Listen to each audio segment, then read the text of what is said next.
Hello दोस्तों, स्वागत है आपका स्टडी क्लासेस में। और आज हम बात करेंगे पार्ट 2 की, जो मध्य प्रदेश जेल प्रहरी एग्जाम के लिए चल रही है हमारी जीके की एमसीक्यू सीरीज। तो चलिए दोस्तों शुरू करते हैं। लेकिन उससे पहले अगर आपने अभी तक स्टडी क्लासेस को सब्सक्राइब नहीं किया है तो सब्सक्राइब कर लें और उसके बगल में बने बेल आइकन को प्रेस कर दें, जिससे आपको आने वाले सारे वीडियोज़ की नोटिफिकेशन मिलती रहे। तो चलिए दोस्तों शुरू करते हैं। तो दोस्तों जो आज का हमारा पहला क्वेश्चन है वो है कि सर्वाधिक लवणता कहाँ पाई जाती है। जो सर्वाधिक खारापन होता है समुद्र में वो कहाँ पाया जाता है। तो इसका आंसर है मृत सागर, डेड सी में। और इसकी जो क्वालिटी है वो है 238 प्रति हजार। और जो विश्व में सबसे ज़्यादा लवणता पाई जाती है वो बान झील में पाई जाती है और इसकी मात्रा है 330 प्रति हजार। किसने आविष्कार किया कि पौधों में जान है। और इसका आंसर है जेसी बोस ने। जेसी बोस ने बताया कि ये भी जीवन के लिए आवश्यक प्रतिक्रियाएं करते हैं। मतलब जैसे इंसान जीवन के लिए प्रतिक्रियाएं करता है वैसे ही पेड़ पौधे भी जीवन के लिए प्रतिक्रियाएं करते हैं। जैसे ये भी रात को कार्बन डाइऑक्साइड छोड़ते हैं एटसेट्रा। और भी बहुत सी प्रतिक्रियाएं होती हैं जो पेड़ पौधे करते हैं। बाइनरी भाषा कितने अंकों की होती है। जो बाइनरी एक लैंग्वेज होती है वो कितने अंकों की होती है। तो ये 0 और 1 से मिलकर बनी होती है। इसमें सिर्फ 2 ही अंकों का प्रयोग होता है, 0 और 1। इसका एग्जाम्पल है जैसे 1001, 0110। ऐसे ही मतलब कुछ भी हो सकता है शब्द, लेकिन बनेगा 0 और 1 से ही। एक पोलो टीम में कितने खिलाड़ी होते हैं। एक पोलो टीम में 4 खिलाड़ी होते हैं। और ऐसे क्वेश्चंस भी आ जाते हैं एग्जाम्स में। वैसे तो ये सारे सिंपल क्वेश्चन होते हैं, लेकिन इन्हें याद करने में थोड़ी सी कठिनाई होती है क्योंकि हम कंफ्यूज हो जाते हैं। लगभग सभी में 10, 11, 12 खिलाड़ी रहते हैं, तो इसीलिए हम कंफ्यूज हो जाते हैं और ये ऐसे क्वेश्चन अक्सर कर बच्चे गलत कर देते हैं। ऐशबाग स्टेडियम कहाँ है। तो दोस्तों ऐशबाग स्टेडियम भोपाल में है। और इसके अलावा अगर हम मध्य प्रदेश के कुछ और स्टेडियम देखें तो रूप सिंह स्टेडियम ग्वालियर में है और ये क्रिकेट ग्राउंड है। और नेहरू स्टेडियम इंदौर में है। ऊषा राजे स्टेडियम इंदौर में है और तात्या टोपे स्टेडियम भोपाल में है। ये 5 स्टेडियम हैं मध्य प्रदेश में और ये भी एग्जाम्स में पूछ लिए जाते हैं। रानी दुर्गावती ने मध्य प्रदेश के किस क्षेत्र में आंदोलन किया था। तो इसका आंसर है गोंडवाना, क्योंकि रानी दुर्गावती जो थी वो गोंडवाना की शासिका थी और ये अकबर की समकालीन थी। और अकबर का जो शासनकाल था वो था 1556 से 1605। तो ये अकबर के टाइम पे ही मध्य प्रदेश में गोंडवाना की शासिका थी। और जो गोंड वंश का सबसे प्रतापी शासक था वो था संग्राम शाह। 73वें संविधान संशोधन का अभिपालन करने वाला पहला राज्य कौन सा था। तो इसका आंसर है मध्य प्रदेश। 73वां संविधान संशोधन 1992 में हुआ था और इसके जरिए पंचायती राज व्यवस्था को मान्यता प्राप्त हुई थी और इसका अभिपालन करने वाला पहला राज्य मध्य प्रदेश बना था। मध्य प्रदेश पशु चिकित्सक एवं पशुपालन विश्वविद्यालय कहाँ है। तो इसका उत्तर है जबलपुर। जो मध्य प्रदेश पशु चिकित्सक मतलब वेटनरी डॉक्टर्स जो होते हैं पशुओं का इलाज करते हैं, जैसे गाय भैंस कुत्ते वगैरह, इनका जो इलाज करते हैं, इनका यूनिवर्सिटी जबलपुर में स्थित है। वहीं पे इन लोगों को शिक्षा दी जाती है और इनकी ट्रेनिंग होती है वेटनरी डॉक्टर्स की। गणेश शंकर विद्यार्थी सम्मान किस क्षेत्र में दिया जाता है। तो दोस्तों इसका आंसर है गणेश शंकर विद्यार्थी सम्मान मध्य प्रदेश में पत्रकारिता के लिए दिया जाता है। जैसे मध्य प्रदेश में पत्रकारिता में किसी ने अच्छा मुकाम हासिल किया है, अच्छा नाम हासिल किया है और उसकी पत्रकारिता में काफ़ी अच्छी बातें हैं, तो उसी के लिए गणेश शंकर विद्यार्थी सम्मान दिया जाता है। इनके अलावा 2 सम्मान और दिए जाते हैं मध्य प्रदेश में पत्रकारिता के लिए, जिनके नाम है, एक का नाम है मानिक चंद वाजपेयी पुरस्कार और दूसरे का नाम है विद्यानिवास मिश्र पुरस्कार। विष्णु चिंचालकर कौन है।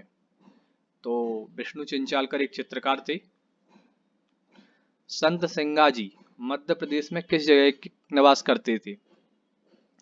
संत सेंगाजी मध्य प्रदेश में निवाड़ में निवास करते थे और इनके नाम से निवाड़ में एक मेले का भी आयोजन होता है, जो काफी प्रसिद्ध मेला है निवाड़ का, संत सेंगाजी का मेला। और ये प्रश्न मध्य प्रदेश के पेपरों में कई बार पूछा गया है, तो इसको जरूर याद कर लें आप लोग। बिखरे मोती के रचयिता कौन है? तो इसका आंसर है बिखरे मोती के रचयिता सुभद्रा कुमारी चौहान है। मध्य प्रदेश में करेंसी प्रिंटिंग प्रेस कहाँ है? तो मध्य प्रदेश में करेंसी प्रिंटिंग प्रेस देवास में है। और इसके अलावा अगर हम बात करें एक और प्रिंटिंग प्रेस की, तो वो है सिक्योरिटी पेपर मिल, जो होशंगाबाद में है। मतलब सिक्योरिटी पेपर मिल ये होता है कि जैसे गवर्नमेंट के डॉक्यूमेंट्स होते हैं, जो उनकी जो छपाई होती है, प्रिंटिंग होती है, उसको हम सिक्योरिटी पेपर मिल कहते हैं। और यहाँ पे जो सीक्रेट पेपर्स होते हैं उनकी छपाई होती है, क्योंकि जो गवर्नमेंट के पेपर्स होते हैं वो किसी प्राइवेट प्रिंटिंग प्रेस में नहीं छापे जाते हैं। अलेक्जेंडर फ्लेमिंग ने किस वस्तु की खोज की? तो अलेक्जेंडर फ्लेमिंग ने पेनिसिलिन की खोज की थी, जो शुगर की बीमारी में काम आता है, इसका इंजेक्शन। वर्ष का सबसे बड़ा दिन? तो दोस्तों वर्ष का सबसे बड़ा दिन 21 जून का होता है। और इसके अलावा जो सबसे छोटा दिन होता है वर्ष का, वो होता है 22 दिसंबर। और 21 मार्च 23 सितंबर को दिन रात बराबर होती है। मतलब 21 मार्च और 23 सितंबर को दिन और रात दोनों बराबर होते हैं। और जो सबसे छोटा दिन होता है साल का, वो होता है 22 दिसंबर। और जो वर्ष का सबसे बड़ा दिन होता है वो है 21 जून। और ये 3 फैक्ट्स आप बहुत अच्छे से रट लीजिएगा, क्योंकि ये आते जरूर है पेपर में, लेकिन बच्चे इनमें कंफ्यूज हो जाते हैं और ये क्वेश्चन गलत कराते हैं। ऑडी किस देश की कंपनी है? तो ऑडी जर्मनी की कंपनी है। और ये स्पोर्ट्स कार और नॉर्मल कार्स का निर्माण करती है। और इनकी जो स्पोर्ट्स कार आती हैं वो काफ़ी फेमस है विश्व में। वर्ल्ड इकोनॉमिक आउटलुक रिपोर्ट कौन जारी करता है? तो world economic outlook report IMF द्वारा जारी की जाती है। IMF का फुल फॉर्म है इंटरनेशनल मॉनेटरी फंड। और इसका जो मुख्यालय हेडक्वार्टर है वो है मॉन्ट्रियल कनाडा में। और इस रिपोर्ट में ये होता है कि वर्ल्ड के जो देश होते हैं उनका इकोनॉमिक सर्वे, आर्थिक सर्वेक्षण और एनालिसिस, विश्लेषण से संबंधित सूचनाएं होती हैं। यू एंड मी अभियान किससे संबंधित है? तो दोस्तों यू एंड मी अभियान डेंगू बुखार के उन्मूलन से संबंधित है। और ये एडीज मच्छर के काटने से होता है। डेंगू वैसे भी काफ़ी फैलता है और ये काफ़ी खतरनाक बीमारी है। और इसको जो फैलाने वाला मच्छर होता है उसका नाम है एडीज मच्छर। इग्नाइटेड माइंड्स बुक किसने लिखी है? तो दोस्तों इसका आंसर है डॉक्टर APJ अब्दुल कलाम। इन्होंने इग्नाइटेड माइंड्स लिखी थी और इन्हें हम मिसाइल मैन के नाम से भी जानते हैं। संस्कारों की कुल संख्या कितनी होती है? तो दोस्तों संस्कारों की कुल संख्या 16 होती है। और ये हिंदू धर्म के 16 संस्कार होते हैं। और ये जन्म से लेकर मृत्यु तक चलते हैं। मतलब बच्चा जब जन्म लेता है और वृद्धावस्था में स्वर्गलोक को सुधारता है, तब तक ये 16 संस्कार चलते हैं। तो इनमें है गर्भाधान, पुंसयन, सीमांतोन्नयन, जातकर्म, नामकरण, निष्क्रमण, अन्नप्राशन, चूड़ाकर्म, कर्णभेद, विद्यारंभ, उपनयन, वेदारंभ, केशांत, समावर्तन, विवाह और अंत्येष्टि।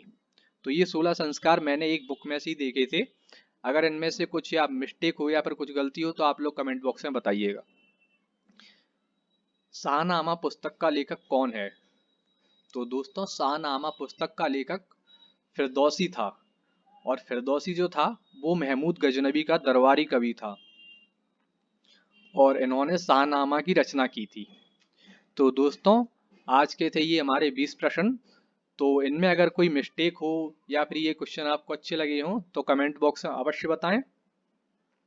Thanks for watching. अगर आपको दी गई जानकारी पसंद आई हो तो स्टडी क्लासेस को सब्सक्राइब कर लें और उसके बगल में बने बेल आइकन को प्रेस कर दें, जिससे आपको आने वाले महत्वपूर्ण वीडियोस की जानकारी मिलती रहे। और अगर वीडियो में कोई त्रुटि हो तो कमेंट बॉक्स में अवश्य बताएं। धन्यवाद।